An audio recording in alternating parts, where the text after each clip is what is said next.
ready to ride.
হ্যাঁ, এখান থেকেও ভালোই দেখা যাচ্ছে।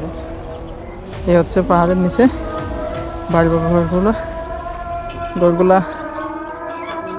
বড়, তবে দেখতে অনেক ছোট আকারে দেখা যাচ্ছে উপর থেকে। আরো উঁচু আছে এদিকে। হ্যাঁ, আমরা এখন পাহাড়ের আরেকটু উপরে উঠতেছি। একটা ধাপ শেষ করলাম, দ্বিতীয় ধাপে চলে আসছি। এই হচ্ছে পাহাড়ের উপরে বন। হ্যাঁ হ্যাঁ, বন, বিশাল পুরনো বন। এদিকে বাঁশের জার আছে। আমরা এখন পাহাড়ের সর্বোচ্চ চূড়ায়, নিচে আপনাদের একটু দেখাই। খুবই আসলে এই এখানে একটা গরু দেখা যাচ্ছে, আর পাহাড়ের উপরে বন, গাছপালা, দূরের জমিগুলা দেখতে এবং বাড়িটা দেখতে অনেক সুন্দর লাগতেছে, অনেক দারুণ।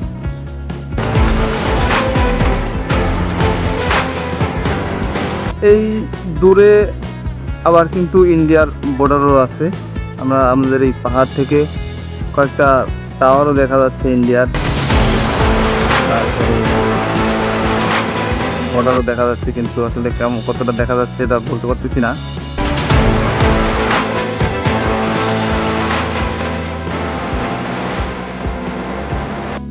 খুবই ভয়ঙ্কর অবস্থা।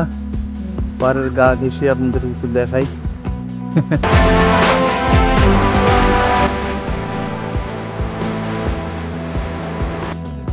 আমাদের এই যে বন এবং পাহাড়ের নিচের দৃশ্য আপনাদের কেমন লাগলো অবশ্যই কমেন্টে জানাবেন।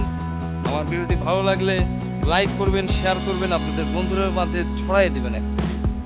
এখন আমরা পাহাড় থেকে নামতেছি। কতক্ষণ আমরা পাহাড় দেখলাম, ঘোরাঘুরি করলাম, অনেক সবুজ গাছগাছালি দৃশ্য দেখলাম, তবে অনেকটাই গামিয়ে গেছি আমরা। এখন আমাদের ওড়িশার নামতেছেন পাহাড় থেকে।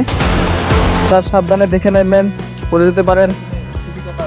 হ্যাঁ হ্যাঁ, খুব মুশকিল হয়, পা পিছলে যায়, কারণ পাহাড় তো অনেক কষ্টসাধ্য ব্যাপার, ওঠা নামা। এদিকে মানুষগুলো অনেক কষ্ট করে জীবিকা নির্বাহ করে। আমরা পাহাড় থেকে নামতেছি, একটা ধাপ পেয়ে গেলাম।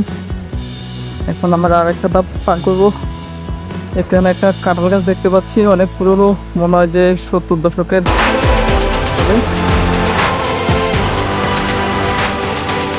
যে মাটির ঘর আছে, পুরনো মাটির ঘর, 70-80 দশকের মাটির ঘর, ভেঙে গেছে। ঠিক আছে, তো সবকিছু মিলিয়ে অনেক সুন্দর মনোরম পরিবেশ একটা পরিদর্শন করা হলো। আচ্ছা, এখন আমরা চলে আসছি সমতল ভূমিতে। আমরা এখন আমাদের গন্তব্যস্থলে রওনা দিব। সবাই ভালো থাকবেন। আসসালামু আলাইকুম।